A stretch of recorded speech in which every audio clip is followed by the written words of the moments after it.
Hello comrades, it's the Finnish Bolshevik. Let's talk about the situation in Tambov province.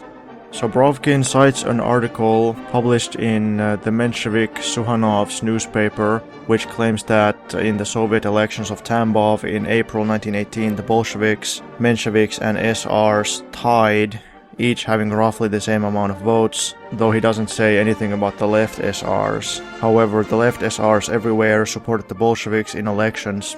According to this Menshevik newspaper, the Tambov Bolsheviks pointed out reasons how the election was carried out improperly. The newspaper calls this an excuse, but doesn't actually contest that it was so. I haven't been able to find any other information to corroborate any of those claims specifically, so the only source is the Menshevik newspaper. Capitalist historian James Bunyan states that the Novaya Zhizn article which Brovkin cites on Tambov, that is, the article from Suhanov's newspaper, is actually only quoting another Menshevik newspaper called Iskra. Yes, it actually is called Iskra, but it doesn't have anything to do with the earlier newspapers called Iskra. It was the organ of the Kiev Regional Organization of Mensheviks, published in Ukrainian nationalist territory. Novaya Zhizn is usually considered a slightly better source because it is a left Menshevik newspaper, but as we can see, it is actually only quoting an ultra-rightist Menshevik newspaper published by those Mensheviks who were collaborating with Ukrainian nationalists and the White Guards. Some other sources do also state that the Mensheviks and right SRs received a majority in the Tambov Soviet, but those other books also cite the same exact source as given by Brovkin, so they're not actually corroborating anything. They also just cite that Menshevik newspaper article. There's a book by anti-communist historian named Anweiler, and he also cites the same exact source as Brovkin, but also two additional sources which are Soviet books. I was able to find one of those books, but that book actually doesn't discuss Tambov at all. It only discusses Vyatka, and it also doesn't say that the Mensheviks won, so it doesn't actually corroborate Brovkin in any way. Anti-communist historian Anweiler writes, quote, "In some localities, as in Tambov and Izhevsk in Vyatka province, the two parties, Mensheviks and right SRs, even won a majority," unquote. His statement about Tambov seems to be based only on the same dubious source as that of Brovkin's. When Brovkin claims that Mensheviks won all the local Soviet elections, he says he's only talking about province capitals, so he doesn't actually discuss Izhevsk, because Izhevsk is not a province capital. But in any case, Anweiler says that the Mensheviks and right SRs were able to win Soviet elections, at least in some places, and he says they are Tambov and Izhevsk in the Vyatka province. But his source on Tambov is only the Menshevik newspaper, and then his other source doesn't discuss Tambov at all, it only discusses Izhevsk. And if we actually look at that source regarding Izhevsk, then we find that Anweiler's statement is not exactly true, because according to that source, Mensheviks and right SRs did not win. Instead, most of the voters voted for non-party, and the election result also really might be considered invalid because the voter turnout was only 20%, which is quite unusual. According to his source, in Izhevsk, the number of workers largely diminished by at least 25% after October 1917. There actually really wasn't a proletariat in Izhevsk, from what I've been able to find out, because approximately half the workers were actually semi-proletarians from the countryside, and the other half were semi-proletarians from the local town. The countryside semi-proletarians were mostly poor peasants, they didn't own any property, while the local semi-proletarians were more like well-to-do petty bourgeois who owned land, owned forest and owned other property, and also occupied a privileged position in their workplace.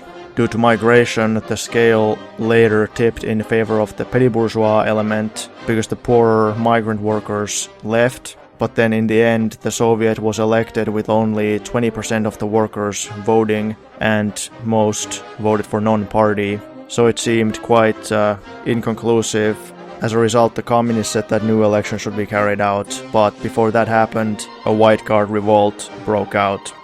It's also interesting how in his article Brovkin says that the Bolsheviks tried to keep all these things very hidden and like hush-hush. They don't want to talk about the fact that things like this happened, but that's not actually true at all. If you read the official history of the Communist Party, the history of the Communist Party of the Soviet Union Bolshevik short course, the Izhevsk White Guard revolt is discussed in that book very briefly. From this evidence, it seems that the workers of the Izhevsk factories weren't very class conscious. They probably didn't consider themselves to be workers, but they considered themselves to be petty bourgeois who were only engaged in factory work as a temporary additional thing. There's a book written by right SRs, the people who participated in the White Guard governments in the Volga region, which I will discuss later. That book was published by them in 1930, and in that book, the right SR writer writes the following, quote, "In Izhevsk, the workers are a curious type of half-worker, half-peasant. Working at the factory, they at the same time continue to work their own peasant farm in the village, or one member of the family works at the factory and the rest work at land," unquote.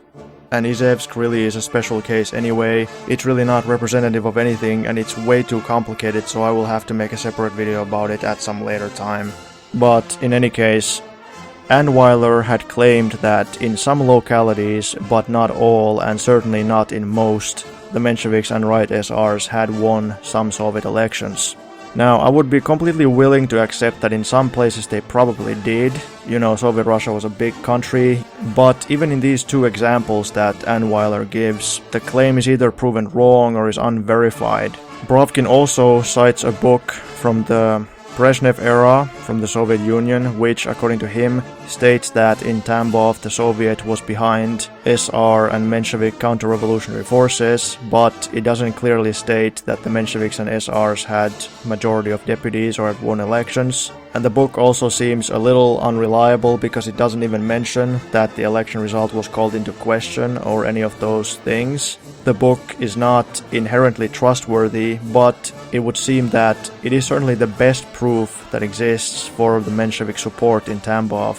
The book also states that Izhevsk was behind the counter-revolution, but from these other sources we know that most voters in Izhevsk didn't vote for the Mensheviks and right SRs. According to one capitalist historian named John Keep, in Tambov and Kaluga and some other places in the Urals, the industry and the workers were actually not located in the town but in the outlying region, and as a result the Bolshevik city committee was rather weak while the branches in the outlying areas were stronger. This would also explain why, as the Mensheviks themselves claimed, the Bolsheviks easily won a strong majority in the Tambov provincial Soviet and handed power to it, while the town Soviet in Tambov was contested. If most of the workers were in the outlying region and not in the actual town, then that would explain it. And then we again must ask the question, what good is a Soviet if it leaves out the workers? And that's another thing that I started to think about when I was researching this topic, is that Brovkin only wants to talk about the city Soviets of province capitals, but he himself even mentions that a lot of these province capitals were not very proletarian. So then what is the point of talking about them? Why not talk about the areas that have the most workers? Why not focus on those? This topic was quite difficult to research, but I tried to look into what Keep says. According to bourgeois historians Dyatchkov and Kanitschev, in Tambov, quote, "Weak urban economic development meant that the towns remained as places for the officials and dependent strata, mainly consisting of the non-service gentry who lived off the rents from their estates or who were kept by their relatives. Together with numerous servants, these non-productive strata made up the majority of the urban population of the Tambov region until the 1900s. There were, however, some 300 handicraft shops in Tambov in 1900 to 1918.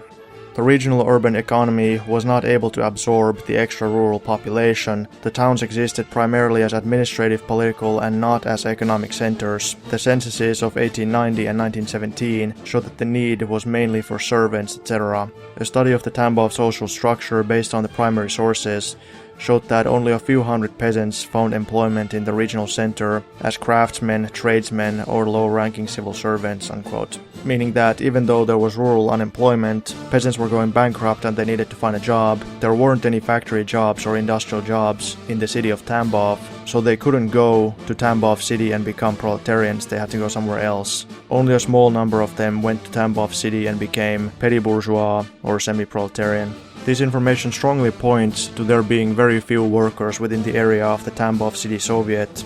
Bourgeois historian Gorolov writes that there was really only one industrial workplace in the city of Tambov at the time, a railway wagon repair shop. The largest factory in Tambov region was the Kotovsk gunpowder factory, located in a separate urban-type settlement outside the city of Tambov. It was founded only in 1915, 2 to 3 years before the events of this video, so naturally within that time, a significant working-class culture or workers' movement didn't have time to develop. Other factories, like the Znamenka sugar factory, which was much smaller, were also located in separate settlements outside of Tambov city.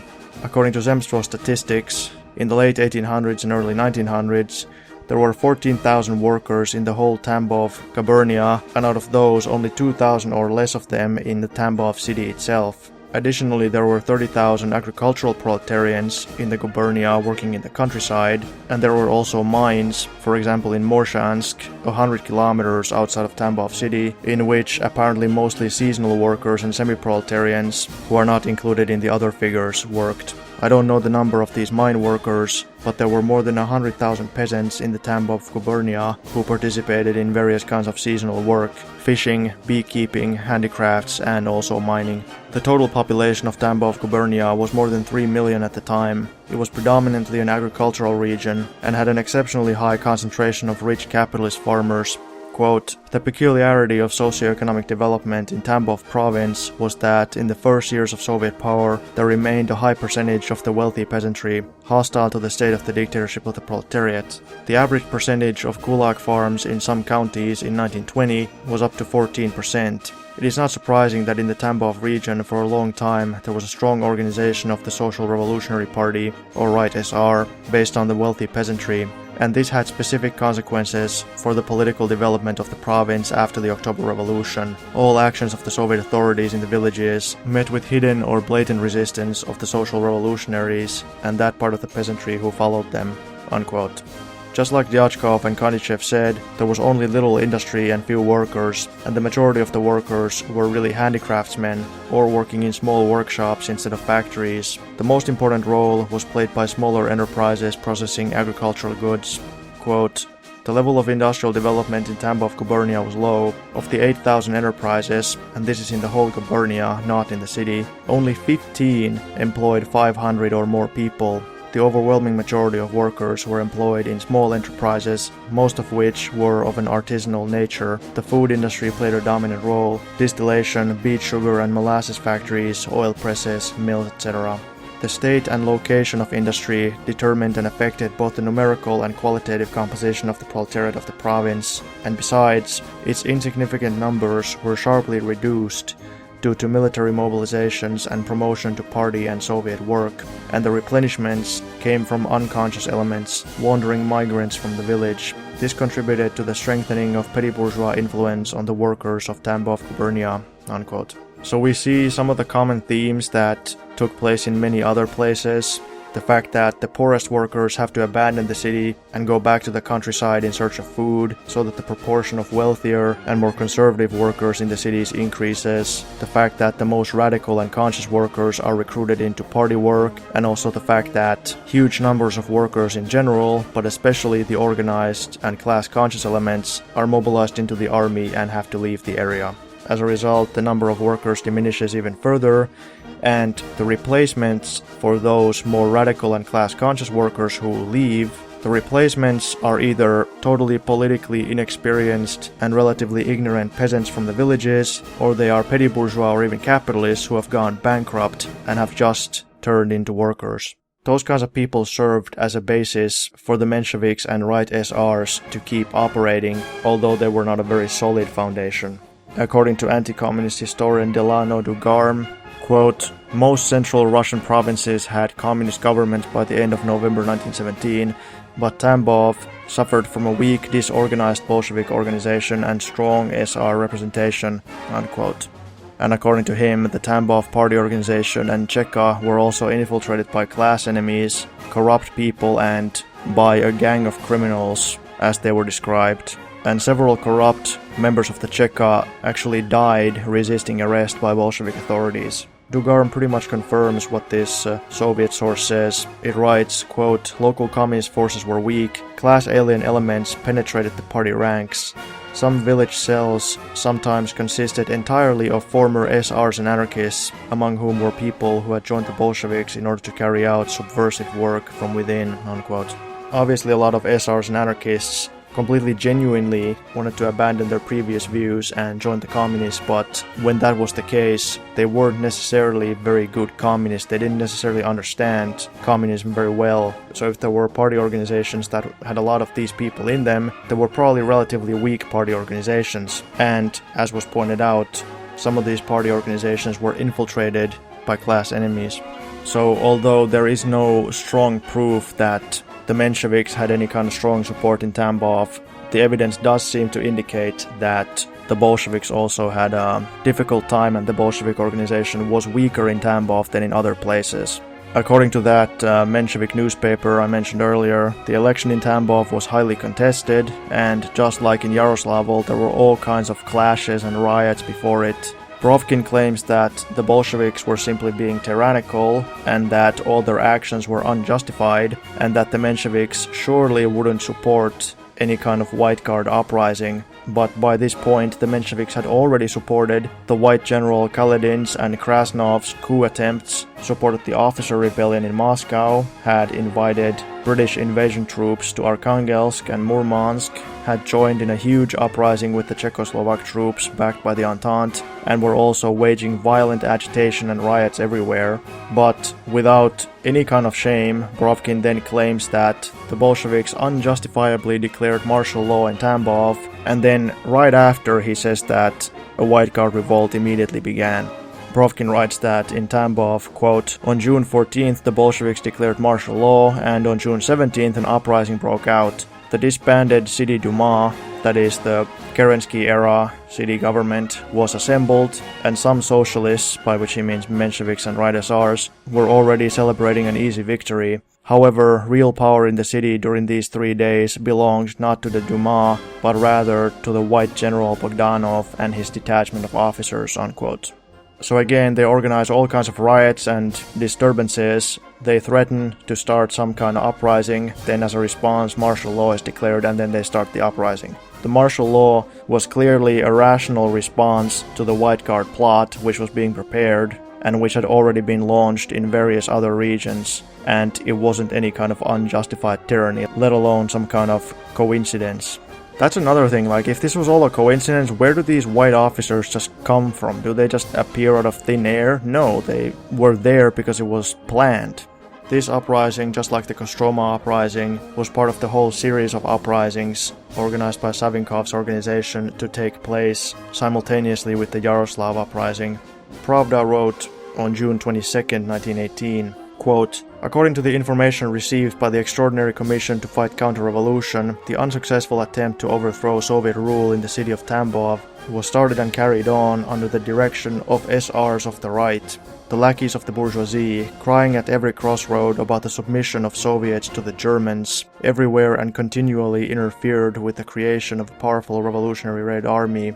By the way, I should point out that Tambov was pretty close to the front, so that's why this kind of demagogic talk about the Germans and how the Bolsheviks are serving the Germans and how the Bolsheviks don't protect the people from the Germans. It could fool some people and make some people temporarily turn against the Bolsheviks in that very specific context. Of course, it was totally dishonest, and later on people realized that the SRs were wrong about that. The article continues. They continually interfered with the creation of a powerful revolutionary Red Army. As soon as mobilization was called for, the counter-revolutionists started a widespread agitation against the Soviet Having assured themselves of the support of the petty bourgeois and kulak elements, the betrayers of the working class risked making an attack on the Soviet. Kulaks were summoned from nearby villages to the aid of organized army officers. Almost the entire Soviet, together with prominent members of the Communist Party, were unexpectedly arrested. When the counter-revolutionists felt sure that their cause had won, they went completely mad. They shot the Commissar of Finance and 2 other communists. The army officers donned glittering shoulder straps and put on spurs, like in the Tsarist times. At the head of the government stood the so-called military committee, which included army officers and several kulaks. This committee issued the following proclamation: "The reign of the usurpers and robbers who tore Russia asunder and betrayed her to the Germans has come to an end. A new government, honest but strong, has been organized. Since the fight against the Bolsheviks demands that our forces be united, full power is vested in the military committee of officers and soldiers. All opposition to and agitation against the military committee will be punished with a death penalty." Unquote. Then let's talk about Kostroma. In Kostroma, White Guard conspirators arrived and began preparing an uprising, and as in many other places, like in Yaroslavl for instance, they first started to infiltrate the state apparatus. According to Neumark, quote, "Socio-economic in Kostroma served as a gathering place for active officials of the Tsarist police. Sometimes with fake passports, they came to the city and made their way, that is, infiltrated, into the district office, the post office and telegraph office, the city and Zemstvo administration, and even the police. At the head of the impending uprising was the Tsarist officer Drobyshev, a faithful assistant to the famous Yalta Black Hundreds General Dumbadze." Unquote. According to M.A. Lapshina, quote, "The core of the underground organization in Kostroma consisted of officers of the former Poltos regiment, salaried officials, high school students, and technical school students." You should remember that at this point, these students were all members of the bourgeoisie, aristocracy, or at least wealthier people, also took part in the plot. It was headed by Colonel Shadovsky. The cash office was managed by a former attorney at law, leader of the Kostroma cadets, N.A. Ogorodnikov. The cadets obviously were the main capitalist party, the Constitutional Democrats, also known as cadets. He continues, "Retired General Durnovo played a prominent role in the organization. The center of the plotters rented premises in house number 18 on Rusina Street, which belonged to a large merchant and the owner of a confectionery workshop, F.I. Borovsky. The activities of the organization were directed from the center. Instructions and money came from there. There was a connection with the officers of Yaroslavl and personally with Savinkov, who was in Rybinsk." Unquote. So the Kostroma uprising was organized basically by a different branch of the same people who organized the Yaroslav uprising. Lapshina says that officers involved in this conspiracy were arrested, but due to a government amnesty, they were released, and, quote, "Many officers later served in the Red Army, and some ended up in the opposite camp with the Whites." Unquote. Before the uprising, the Whites provoked violent riots and pogroms to escalate the situation. The reactionary character of many of these riots and uprisings is demonstrated by the fact that even the Mensheviks and even the SRs were killed by the rebels, and the Soviets were all abolished, despite the Mensheviks and SRs helping to organize the uprising. Brovkin himself writes that, quote, "In most of these smaller towns, the Mensheviks were swept aside by the tide of violence. In Bely, all the members of the Soviet were killed, not only the Bolsheviks. In Soligalik, in Kostroma region, Pavlovsky Posad in the Moscow region, and other towns as well, the Soviet was locked and burned with everyone in it." Unquote. According to Brovkin, the rioting mob in Pavlovsky Posad shouted, "Down with the Soviets." And according to Brovkin, quote, "In Kostroma, the mob cried, 'Down with the commissars, it used to be better under the Tsar.' Rebellions of this kind were reported in Orakovo Zuevo, Ivanovo Vozhnesensk, Vologda, Rybinsk, and other towns." Unquote. It is not a coincidence that these clearly Black Hundred rebellions took place in exactly those places decided by the imperialists. Is it likely that these movements supported Menshevism? Probably they didn't support any kind of socialism. At most, they might have wanted to make temporary use of Menshevism and use it as a weapon against genuine socialism until socialism could be overthrown altogether. In this following example, we can clearly see how the white officers of Savinkov's organization, together with the local clergy, spread lies to the peasants, then got them enraged and tried to get them to attack the communists. The whites relied on the most backward and ignorant segments of the rural population. They claimed that the communists were going to remove crosses from graves and demanded the disarming of the Red Guard, even though Soligalyk did not even have a Red Guard. Neumark writes in Kostroma, quote, "In Soligalyk, at the beginning of February, the local intelligentsia, merchants, officers and clergy launched widespread anti-Soviet agitation. There was talk in the city that Soviet power was leading to the collapse of Russia, to the death of the Christian religion, and that the district council, headed by Viluzgin, had already decided to requisition all church and monastery property, remove crosses and fences from graves in order to turn them into agricultural tools. On February 26th, an angry crowd led by officers and members of the Union of the Russian People, those are Black Hundreds, with the support of the clergy, primarily the monastery, moved to the UCOM building with a demand to cancel the requisition of grain and disarm the Red Guard, which, by the way, had not yet been organized in Soligalyk. The chairman of the Soviet, Viluzgin, coming out to meet the crowd, fired a warning shot into the air and ordered them to disperse. However, the rebels wounded and disarmed him, and most of the members of the executive committee were beaten and arrested. At the same time, a message was received about a counter-revolutionary rebellion in the city of Kologriv. The inexperience of the party activists, members of the newly elected Soviet, and the confusion of the Red Guards in this situation seriously affected the state of affairs in the district.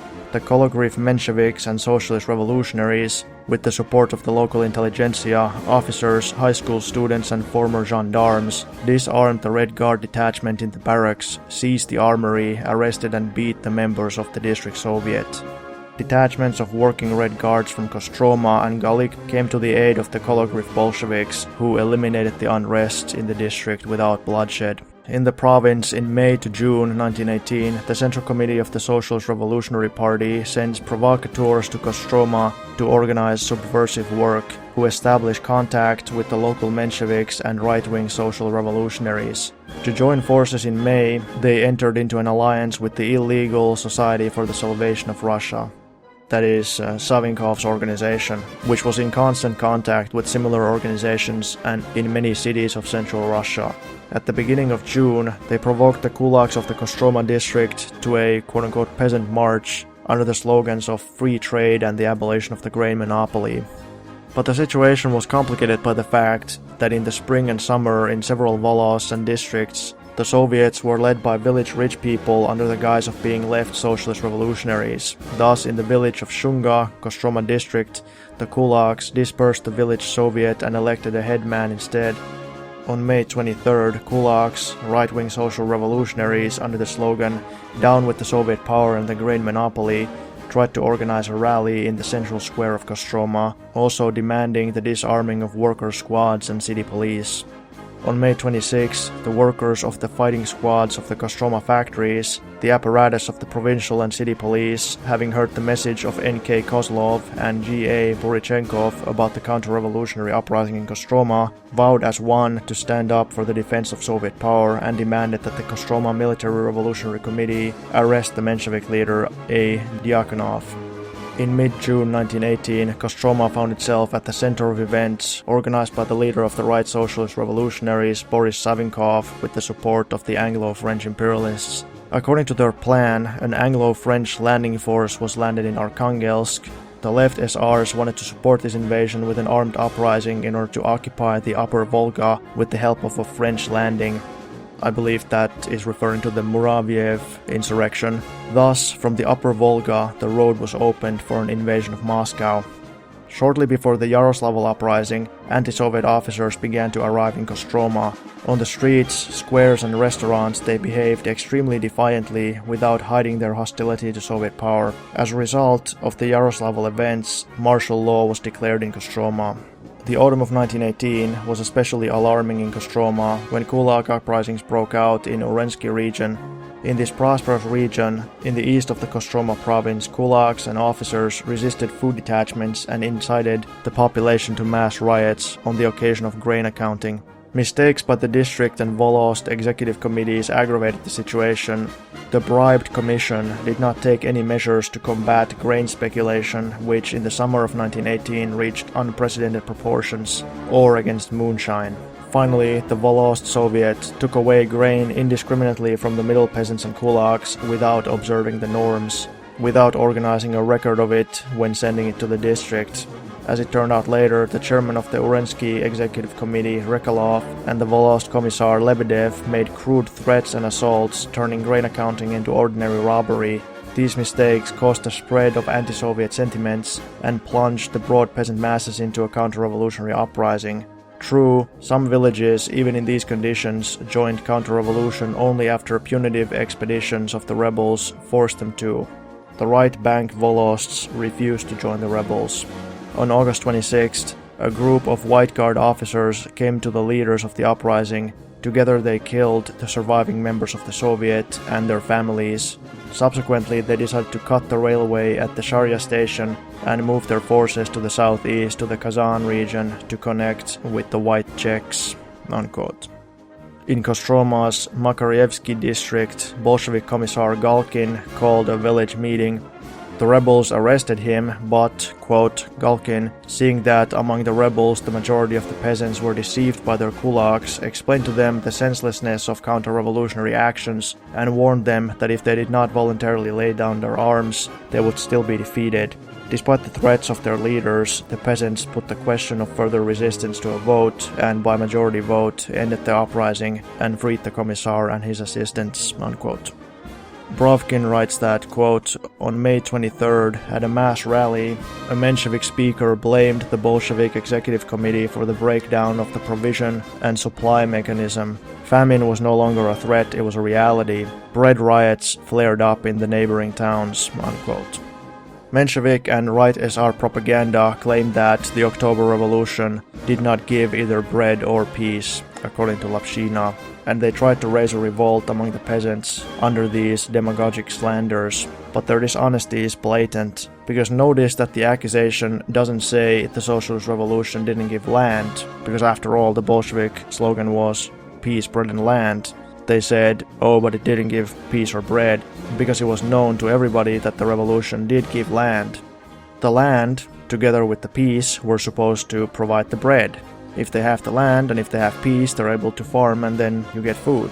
But due to the continuation of the war and the devastation caused by it, there were still huge food problems. And the food problem wasn't as simple as you might think. It's not only that they weren't able to grow food, and it's not even the fact that so many male farmers died or were conscripted, which hindered agriculture, or even that the horses were taken for the use of the military. It was also caused by the fact that the railroads and other transportation infrastructure, which was in a very miserable state to begin with in the Russian Empire, wasn't able to transport food because it had to transport soldiers and military supplies. And it was also made worse by the so-called goods famine, which meant that all the industries were creating war products and not the kinds of products that the peasants wanted. So then the peasants would sell food and they would receive money, but then there was nothing for them to buy. So then pretty quickly they thought, well, what's the point of selling the grain if the money can't buy anything because there was a goods famine? So the lack of peace and lack of bread were both connected. It was the continuation of the war, which also caused the food problem, but whose fault was it that the war still continued?